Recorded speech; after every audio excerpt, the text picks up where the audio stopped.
तत्सत। परम मंगलमय विश्वरूप परमात्मा और परमात्मा स्वरूप तत्वदर्शी सदगुरुदेव के चरणों में हार्दिक नमन करते हुए पुण्यग्राम जरिया गांव के जो भाई बहन यहाँ उपस्थित हैं, किसी कार्य व्यस्तता के कारण जो यहाँ उपस्थित नहीं हो सके हैं, उन सभी का एवं क्षेत्रीय ग्रामों से आए हुए अभिन्नाथ स्वरूप पुण्यवान सभी भाइयों का हार्दिक अभिवादन है। आज के प्रारंभ की वेला में हम यही कहना चाहते हैं कि जिन महानुभावों ने, जो श्रेष्ठ वरिष्ठ नागरिक हैं यहाँ के, पुष्पमाला से मेरा स्वागत किया है, उसके योग्य तो मैं नहीं हूँ, पर पुष्पमालाओं से स्वागत करके हमारे उत्साह को ही बढ़ाया है। पुष्पमाला वापिस लौट आने का कारण यह है, जितना आप हमें देते हो, हमें भी चाहिए कि हम उतना ही ज्ञान के रूप में आपको देवें। आज कलयुग में ये प्रथा बदल गई है। हम सबसे लेना तो चाहते हैं पर देना कुछ नहीं चाहते। इसलिए पहले तो पुष्पों का ही आदान प्रदान करेंगे कि जो पुष्प द्वारा हमें आप स्वागत करते हो, वैसा ही हम आपका स्वागत पुष्प द्वारा करें। इसके बाद जो ज्ञान यहाँ हम आपको देंगे तो आप लेना और उसके अनुसार व्यवहार में, मानव जगत के व्यवहार में उस ज्ञान का आचरण करना, मानव जगत को उद्धार करने के लिए। मानवता में अति विषम भेद हो गया है।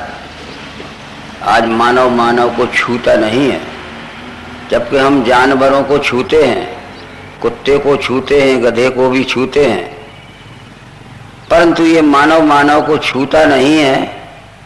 और जो हमारे भाई बहन चाहते हैं कि हम आपके बीच में बैठें, चाहते हुए भी हम उन्हें हमारे बीच में नहीं बैठालना चाहते हैं। ये सनातन धर्म की प्रथा नहीं है। सनातन धर्म ये वेद सम्मित है।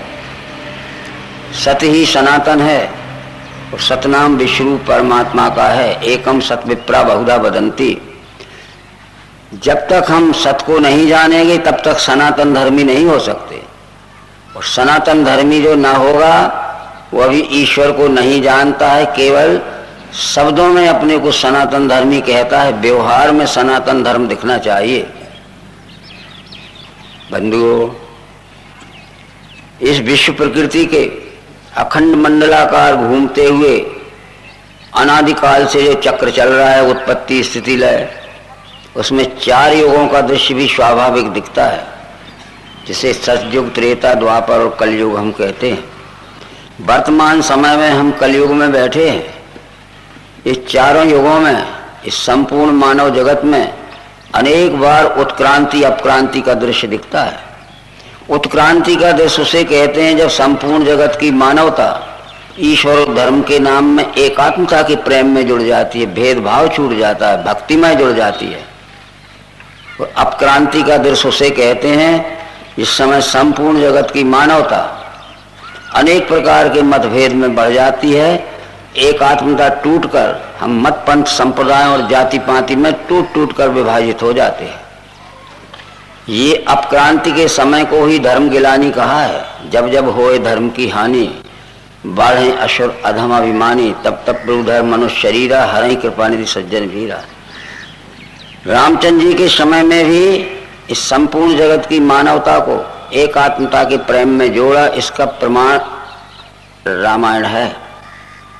श्री कृष्ण के समय में भी यही था।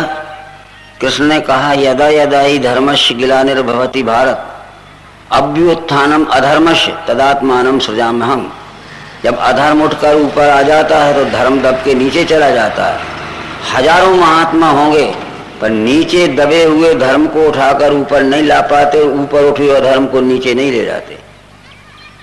अधर्म धर्म का यही मतलब है कि मानव मानव में हमारे विवेकहीन अज्ञान से हमने जो अपने को ही श्रेष्ठ माना है, दूसरों को हमने कनिष्ठ माना है या नीच माना है। ऐसे धर्म संक्रमण के समय में कृष्ण ने भी कहा था कि यदा यदा ही धर्मस्य ग्लानिर्भवति भारत अभ्युत्थानम अधर्मस्य तदात्मानं सृजाम्यहम्। उस समय विश्वरूप परमात्मा की ओर से ये संपूर्ण जगत के मानवों को विश्वरूप के दर्शन कराकर एकात्मता के प्रेम में और भक्ति के नाम में परस्पर प्रेम में जोड़ने के लिए अवतार आते हैं।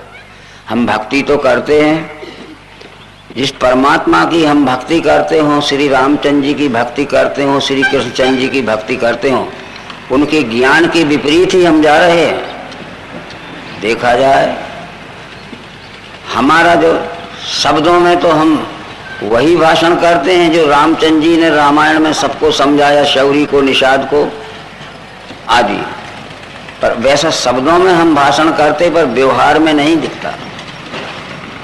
जैसा बोले वैसा चले, ये ज्ञान श्री रामचंद्र जी ने दिया था कि जैसा हम बोलते हैं वैसा हमारा आचरण भी होना चाहिए। इन चारों युगों में अनेक बार धर्म गिलानी आई। सतयुग में 4 अवतार हुए विश्वरूप परमात्मा के। चारों युगों में 10 अवतार होते हैं। मत्स्य, कूर्म, वाराहस्य, नरसिंहो, वामनस तथा रामो रामस्य कृष्णस्य बुद्धा कल्कि तथा स्मृता एते 10 अवतारस्य पृथिव्याम प्रकीर्ता। सतयुग में 4 अवतार हुए, मत्स्य, कूर्म, वाराह और नरसिंह। हम यहीं से भ्रम में पड़ गए, यहीं से हमारी विवेक बुद्धि भ्रमित हो गई कि मत्स्य अवतार को हम पानी में रहने वाली मछली मानते हैं, फिश। कूर्म अवतार को, कश्य अवतार को हम पानी में रहने वाला कच्छप मानते हैं, टॉर्टाइज। और वाराह अवतार को हम सड़क पर घूमने वाले सूकर का अवतार मानते हैं। ये मत्स्य, कूर्म और वाराह ये क्षत्रियों के कुल के नाम है, पुराणों में लिखा है। ये मत्स्य, कूर्म, वाराह आदि क्षत्रियों के कुल के नाम है। ये अर्जुन का समधी विराट राजा विराट मत्स्य कुल का क्षत्रिय था। भीष्म पर्व के 13वें अध्याय में महाभारत में लिखा है कि मत्स्यराज विराट अपने मत्स्य वंशियों के सहित और सेना को लेकर पांडवों की सहायता करने के लिए कुरुक्षेत्र के मैदान में आए थे। तो मत्स्य वंशियों के सहित आए थे, बहुत सी मछलियां लाए होंगे। क्या मछलियां युद्ध करेंगी? कूर्म वंश भी, ये कूर्म वंश जो हुआ था जिसमें आगे चल के विश्वामित्र हुए थे, गाधी राजा का पुत्र था विश्वामित्र। कूर्म ये क्षत्रियों का कुल है। कूर्म या कश्यप ये पानी में रहने वाला कछुआ नहीं है, इसलिए उस वंश के वंशज आज भी हमारे देश में हैं। कूर्मी, ये कूर्म अवतार के वंशज हैं। जैसे रघु कभी हो गया होगा, पर रघुवंशी आज भी है हमारे देश में। पर हमने गलती से, अवतार मनुष्य में ही हो सकता है, किसी अन्य योनि में नहीं हो सकता। वाराह भी क्षत्रियों का कुल है। ये 4 अवतार सतयुग में हुए, गंगा के किनारे हुए, हरिद्वार से ऋषिकेश तक हुए और धर्म स्थापना का काम इन्होंने किया कि मानव विवेक बुद्धिशील प्राणी है। विवेक बुद्धिवान होने के कारण मानव को मानव से द्वेष नहीं करना चाहिए। उनने समन्वयता के प्रेम में जोड़ा। परंतु एक बात जरूर थी, दूसरा अवतार हुआ कूर्म, उसने भी यही काम किया। ये अवतारों का काम है कि मानवता को ईश्वर और धर्म की एकात्मता के प्रेम में जोड़ना। आज हम सब मानव लोग ईश्वर की एकात्मता के प्रेम में नहीं जुड़े और धर्म की एकात्मता के प्रेम में नहीं जुड़े। हमने अनेक मत पंथ संप्रदाय बना लिए, हमने अपने मन का ईश्वर मान लिया। अवश्य ही तुलसीदास ने कहा रामायण में कि दम्भ निज मत कल्प कर प्रकट किए बहुपंथ। ये दम्भ कहते हैं अज्ञानी लोगों ने, दम्भी लोगों ने चर्या बनाने के लिए बहुत से पंथ बनाए हैं। पंथों से संसार का उद्धार कभी नहीं हो सकता। इस तरह से ये 4 अवतार गंगा किनारे हुए। उस समय गंगा की बहुत महत्व बढ़ा, गंगा का बहुत महत्व बढ़ा। रामायण में लिखा है महामंत्र सुई जपत महेशु काशी मुक्ति हेतु उपदेशु। काशी में भी विश्वरूप दर्शन करने के उपदेश से ही मुक्ति होती थी, ये लिखा है। काशी गंगा किनारे है। उस समय शंकर जी ने ये विश्वरूप दर्शन कराने वाला ज्ञान काशी महानगर से ये दिव्य दृष्टि के द्वारा सबको विश्व ही परमात्मा ये पहचान कराई। महामंत्र सुई जपत महेशु काशी मुक्ति हेतु उपदेशु। काशी मरत जंतु अवलोकी जासु नाम बल करहूं विषय की। काशी में मरने वाले अज्ञानी को भी मैं विश्वरूप की पहचान कराता हूँ, विश्वरूप के नाम का बोध कराता हूँ कि विश्व का रूप ही विश्वरूप परमात्मा है। ठीक है, सतयुग का समय चला गया, चारों अवतार का समय सतयुग का था, वो भी चला गया। जब त्रेता युग आया तो त्रेता में सरयू का महत्व बढ़ा, क्योंकि त्रेता का अवतार श्री राम सरयू किनारे से अयोध्या नगरी में हुआ। तो वहां भी लिखा है कि मनवंतर सहस्त्रेषु काशी वासे नियत फलम तत्फलम समवापनोति सरयू दर्शने कृते। 1000 मनवंतर तक कोई काशी में रहे तो मुक्त नहीं हो सकता, क्योंकि ज्ञान देने वाला केंद्र ही टूट गया। मनवंतर सहस्त्रेषु काशी वासे नियत फलम तत्फलम समवापनोति सरयू दर्शने कृते। वो केवल अकेले सरयू का दर्शन करने से मुक्त हो सकता है, 1000 मनवंतर काशी में रहने से मुक्त नहीं हो सकता। 4 खानी जग जीव अपार अवध सजे तनु नहीं संसारा, ये आ गया अयोध्या का नंबर। तो चारों खानी के अपार जीव अयोध्या में जाके शरीर छोड़ दें, जन्म मृत्यु के चक्कर से छूट जाते। वहां काशी में छूटता था, क्योंकि विश्वरूप दर्शन कराने वाले ज्ञान का आविष्कार रामचंद्र जी ने अयोध्या नगरी और सरयू किनारे से किया। 4 खानी जग जीव अपारा अवध सजे तनु नहीं संसारा, और वहां लिखा था काशी मरत जंतु अवलोकी जासु नाम बल करूं। क्योंकि महात्मा आ गया सरयू में, वो वामन परशुराम और राम, ये 3 अवतार अयोध्या नगरी और सरयू किनारे हुए, इसलिए सरयू का महत्व बढ़ गया। परंतु त्रेता का समय चला गया, द्वापर आ गया, यमुना का महत्व बढ़ गया, क्योंकि विश्वरूप परमात्मा का 8वां अवतार श्री कृष्ण यमुना किनारे हुआ। विधि निषेध में कलिमल हरणी कर्म कथा रविनंदनी वर्णी। विधि निषेध में कलिमल हरणी कर्म कथा रविनंदनी वर्णी। रविनंदिनी कहते हैं यमुना जी को। कौन सा काम करना चाहिए, कौन सा काम छोड़ना चाहिए, कौन से काम के करने में संपूर्ण जगत की मानवता एक ईश्वर एक धर्म को मानेगी, और कौन सा कर्म छोड़ना चाहिए जिस हमारे अज्ञान के भ्रम से ये संसार की जनता अनेक ईश्वर मानने लगे और अनेक मजहब और अनेक धर्म मानने लगे। तो कृष्ण जी ने कहा कि सर्वधर्मान परित्यज मामेकम शरणं व्रज। अर्जुन, तू सब धर्मों को छोड़कर, जाति के पाति के छुआ के छूट के, इन सब धर्मों को छोड़कर एक ही धर्म धारण कर। एक ही धर्म यह है कि धारणा धर्म इत्याहु तद धर्म धार्यते प्रजा। जो धारण किया जाता है उसे धर्म कहते हैं। तत् धर्म धार्यते प्रजा, हर एक मनुष्य को धर्म धारण करना है। ये विश्व का रूप ही विश्वरूप परमात्मा है।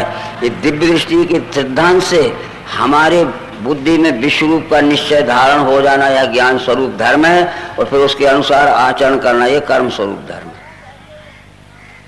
शरीर या दुम खल धर्म साधनम, धर्म साध्य करने का एकमात्र साधन यह शरीर है। धर्म यदि धारण करना है तो धर्म साध्य करने का एकमात्र साधन यह हमारा शरीर है, और ये विश्वरूप का निश्चय हमारे बुद्धि में, हमारे शरीर में धारण हो जाना यह ज्ञान स्वरूप धर्म है। इसलिए विधि निषेध में कलिमल हरणी कर्म कथा अभिनंदन वर्णी। और कृष्ण जी ने भी गीता में कह दिया कि सर्वधर्मान परित्यज मामेकम शरणं, छोड़ के सभी धर्म ये धारण करके विश्वरूप का ही विश्वरूप परमात्मा अपनी बुद्धि में इस निश्चय को धारण करो। सर्वांग योग शास्त्र में लिखा है, बुद्धि में स्थिर हो गए मैं ही संपूर्ण विश्व हूँ, अकंप धारणा बैठे गया द्वेष समाधि सो। समाधि की अवस्थाएं अखंड रहने लगे, अनन्यता मिली, उसको वेदों का सार भी मिला। तो हम इस विश्वरूप का निश्चय धारण करेंगे जब धर्मज्ञ हो सकते हैं। चला गया द्वापर, कलयुग आ गया। कलयुग का महत्व नर्मदा में आ गया। सतयुग में गंगा, त्रेता में सरयू, द्वापर में अमना यमुना, और कलयुग में नर्मदा में सारा महत्व आ जाएगा। भविष्य पुराण में लिखा है स्कंद वायु पुराण और ब्रह्म पुराण में लिखा है कि अब कलयुग का वर्चस्व नर्मदा के हाथ में आएगा, तो गंगा, सरयू और यमुना 3-3 वर्ष में अपना भी जो वहां जाएंगे पाप समर्पण करके, वो भी 3 वर्ष में गंगा, यमुना और सरयू नर्मदा में आएगी नहाने के लिए। इसलिए हम कुछ प्रमाण देते हैं। भविष्य पुराण में लिखा है कि मनवंतर सहस्त्रेषु काशीवासिने, भविष्य पुराण में लिखा है 5 सहस्त्र वर्षेषु विगत कलि भविष्यति नवम बुद्ध रेवा तट जायते मानुषेश भी। जब कलयुग के 5000 वर्ष चले जाएंगे तो विष्णु परमात्मा का 9वां अवतार नर्मदा किनारे आएगा। जब कलयुग के 5097 वर्ष चले गए हैं, जो 9वां अवतार आ गया है वो भगवान श्री मायरन चेतन जी हैं। अवतार के अनेक नाम होते हैं। कृष्ण का जन्म का नाम कन्हैया था, जब वो गायें चराने लगे तो गोपाल हो गए, मुरली बजाने लगे तो मुरलीधर हो गए, नंदलाला हो गए और गिरधारी हो गए, अनेक नाम हो गए। इसलिए निश्चित है कि कलयुग के जब 5000 वर्ष जाएंगे, इस मानव जगत में बेहद अत्याचार होगा जिसका शब्दों में वर्णन करना कठिन है। आज 5097 वर्ष चले गए हैं, इस मानव जगत की क्या दशा हो रही है कि तीनों युगों में जितना अत्याचार नहीं हुआ सतयुग, त्रेता, द्वापर, अकेले कलयुग में उससे 4 अत्याचार हो रहा है। इसलिए मनुष्यों की बुद्धि में जो भ्रम होगा, जो उन्माद होगा, जो पागलपन सा छा जाएगा, मनुष्यों की बुद्धि का उन्माद और भ्रम दूर करने के लिए 9वां अवतार नर्मदा किनारे आएगा। पर आएगा कब? कलयुग के 5000 वर्ष जाने के बाद आएगा। कहाँ? नर्मदा किनारे। और एक पहचान और बताई है भागवत महापुराण के 12वें स्कंद के 2 अध्याय में। जो भागवत सप्ताह हम सुनते होंगे, ये बातें बताई नहीं जाती। भागवत पुराण के 12वें स्कंद के 2 अध्याय में और विष्णु पुराण के 4थे अंश में 4थे कांड में और महाभारत के वन पर्व में लिखा है कि यदा सूर्यस्य चंद्रस्य यदा तिष्ठो बृहस्पति एक रसौ समेष्यन्ति प्रपश्यति तदा कृतौ। जिस समय सूर्य, चंद्र, गुरु ये तीनों ग्रह पुष्य नक्षत्र के एक राशि के एक स्थान में आएंगे, उस दिन सतयुग शुरू होगा। बस इसलिए सन 1942 के 2 अगस्त के दिन सूर्य, चंद्र, गुरु ये तीनों ग्रह पुष्य नक्षत्र के एक राशि के एक स्थान में आए, एक दिन रहे। ये तीनों ग्रह सैकड़ों वर्ष में इकट्ठे नहीं हो पाए थे। कभी सूर्य चंद्र आता था, उसके साथ में मंगल घुस जाता था, कभी सूर्य गुरु आता तो शनि और शुक्र चला जाता था, कभी ये चंद्र और गुरु आता था तो उसके साथ में मंगल चला जाता था, बुध चला जाता था या किनारे निकल जाते थे। पर 1942 के 2 अगस्त के दिन सूर्य, चंद्र, गुरु ये तीनों ग्रह पुष्य नक्षत्र के एक राशि के एक स्थान में थे, एक दिन रहे, उस दिन सतयुग शुरू हुआ।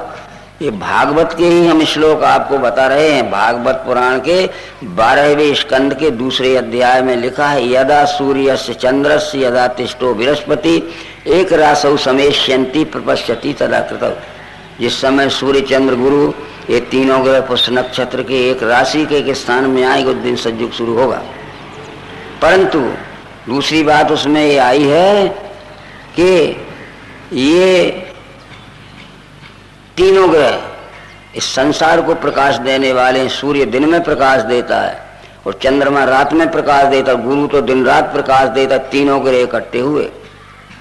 जब कोई बड़ा आयोजन होता है, कोई बहुत बड़ा काम शुरू होता है, तो उतनी ही बड़ी विभूति उसका उद्घाटन करने आती है, उसका शुभारंभ करने आती है। तो भागवत में लिखा है इत्यम कलो गत प्राये जनेतु खर धर्मणि धर्मत्राणाय सत्वेन भगवान अवतरसति। सतयुग का शुभारंभ करने के लिए, उद्घाटन करने के लिए 9वां अवतार आएगा। ये मायरन चेतन आ चुका है। आप ये कहोगे कि अवतार आ गया, हमें पता ही नहीं है, तो निश्चित है कृष्ण जी का जब जन्म हुआ था तो छुपाना पड़ा था उनको। इसके बाद भी कंस को कहीं से उसका पता लग गया था, तो 1-1 वर्ष के बच्चे राज भर के मरवा दिए थे उसने। कृष्ण को नंद बाबा के यहाँ छुपाना पड़ा था। नंद ये कंस राज्य के अंतर्गत जागीरदार थे। जागीरदार राजा की बरोबरी का रहता है, टक्कर का रहता है। इसलिए नंद के घर में नहीं घुस सकता था, नहीं तो महीनों लड़ाई हो जाती। तब पूतना को भेजी थी कि तू अपने स्तन में तीक्ष्ण जहर लगा और यशोदा से कृष्ण को मांग के पिला देना, तो वो जहर पी के मर जाएगा। परंतु जो विभूति जिस कार्य के लिए परमात्मा की ओर से भेजी जाती है, वो उस कार्य के को पूरा नहीं करती जब तक उसको कोई भी एक बाल विवाह का नहीं कर सकता। कृष्ण जी तो अवतार का काम करने आए थे और कृष्ण जी ने कह दिया, भगवत गीता के 9वें अध्याय के 2-3 श्लोक देखें हम और फिर 32वां श्लोक देखें। कृष्ण जी कहते हैं भगवत गीता के 9वें अध्याय में, जिसका ज्ञान होने से छूटेगा भव बंध से, वो गुह्य ज्ञान विज्ञान देता हूँ अद्वेष्टु। जिस विश्वरूप परमात्मा का ज्ञान होने से तुम परमात्मा संबंधी सब प्रकार की भ्रमग्रसित मानिंदी से छूटेगा, वो गुह्य ज्ञान विज्ञान देता हूँ अद्वेष्टु। वो अत्यंत रहस्यमय उस गूढ़ विज्ञान को मैं तुझे दे रहा हूँ। राज विद्या राज गुह्य पवित्र मिदमुत्तमम प्रत्यक्षावगमम धर्मम सुसुखम कर्तव्यम। इस विद्या का नाम राज विद्या है। जब राज विद्या इसलिए है कि परमात्मा दर्शन का राज, परमात्मा दर्शन का भेद, परमात्मा का रहस्य दिव्य दृष्टि से ही खुलता है। और राज विद्या नाम इसलिए है कि जब तक राजकारण चलाने वाले लोग इस विश्वरूप दर्शन कराने वाले ज्ञान को नहीं अपनाएंगे, तब तक राजकारण सफल नहीं हो सकता। आज देखो सैकड़ों पार्टियां हैं। कृष्ण जी ने और रामचंद्र जी ने जो दिव्य दृष्टि से विश्वरूप दर्शन कराया अपने भक्तों को, इनसे राजकारण चलाने वाले सब अनभिज्ञ हो गए हैं और फिर अपने अपने स्वार्थ के लिए सब ये स्वार्थमय जीवन बिता रहे। परंतु इसलिए निश्चित है कि जिन्हें इस धर्म में श्रद्धा नहीं है वे परंतप मेरी प्राप्ति बिना घूमे सदा संसार चक्र में। जिसे इस धर्म में श्रद्धा नहीं है वे परंतप। हे अर्जुन, मैं जो कह रहा हूं कि विश्वरूप का निश्चय ही हमारी बुद्धि में धारण हो जाना ये ज्ञान स्वरूप धर्म है, उसके मुताबिक फिर विश्व के साथ व्यवहार करना ये हमारा कर्म स्वरूप धर्म है ज्ञान। तो मेरे बताए हुए इस ज्ञान रूपी धर्म में जिसको श्रद्धा नहीं होगी, उनके जन्म मृत्यु का चक्कर बंद नहीं हो सकता, चाहे 1000 जन्म चले जाएं। परंतु वो 9वें अध्याय के 32वें श्लोक में क्या कह रहे हैं कि मां मही पार्थ व्यापाश्रित्यपि पापी योनिया स्त्रियो वैश्य तथा शूद्र से अप्यांति पराम गतिम। मेरे आश्रय से पार्थ पापी चांडाल आदि भी स्त्रियां वैश्य शूद्र पाते हैं श्रेष्ठ वो गति। ये जाति के अभिमानियों ने स्त्रियों को, अछूतों को, शूद्रों को ये भक्ति के अधिकार से वंचित कर दिया है। इसलिए मैं भक्ति का अधिकार दिलाने आया हूँ। मेरे आश्रय से पार्थ पापी चांडाल आदि भी स्त्रियां वैश्य और शूद्र पाते हैं श्रेष्ठ वो गति। मेरा आशय, मैं इन्हें भक्ति का अधिकार। आज भी यही दशा दिख रही है कि हम ऊंची ऊंची जात के लोगों ने, कुछ ऐसी जातियां हैं जिनको हमने वो भक्ति के अधिकार से वंचित कर दिया है और उनको अछूत मान के उनका अनादर कर रहे हैं। मित्रों, अवश्य धर्म गिलानी हो गई है कि मानव मानव के साथ देखिए क्या ऊंच नीच का व्यवहार कर रहा है, जबकि हम जानवरों को भले ही छू लेते हैं। यही बात श्री रामचंद्र जी के जीवन चरित्र में आती है। कई बार हमने सुना होगा, रामायण पढ़ा भी होगा। उसमें लिखा है कि जब रामचंद्र जी चित्रकूट में निवास किया था तो वो ऊंच नीच मध्यम नर नारी लहाई दरस निज निज अनुहारी। सावधान सब ही सन्मान ही सकल सराहत कृपा निधान। ऊंच नीच मध्यम स्त्री पुरुष सबको राम बुलाने लगे, जीवित अवस्था में बुलाने लगे। परंतु खेद है इस बात का, उनके चले जाने के बाद जीवित अवस्था में रामचंद्र जी जो काम करते थे, ऊंच नीच मध्यम स्त्री पुरुषों को बुलाकर सावधानी से बैठालते थे। हमने उनके उस ज्ञान मार्ग को छोड़ दिया है और हम ही बड़े बड़े लोग बैठते हैं और दूसरे हमारा पास बैठने को तरसते हैं। ऊंच नीच मध्यम नर नारी लहाई दरस निज निज अनुहारी। सावधान सब ही सन्मान ही सकल सराहत कृपा निधान। रामचंद्र जी सबको बुलाते थे और सावधानी से आदर से सबको बैठालते थे, इसलिए रामचंद्र जी की प्रशंसा होती थी, सराह होना होती थी। परंतु रामचंद्र जी के छोटे भाई भरत शत्रुघ्न जब चित्रकूट में श्री रामचंद्र जी से मिलने गए तो वहां भी हम पढ़ते हैं, लोक वेद सब भांतहु नीचा, जासु छाछ सोए ले वहीं सींचा।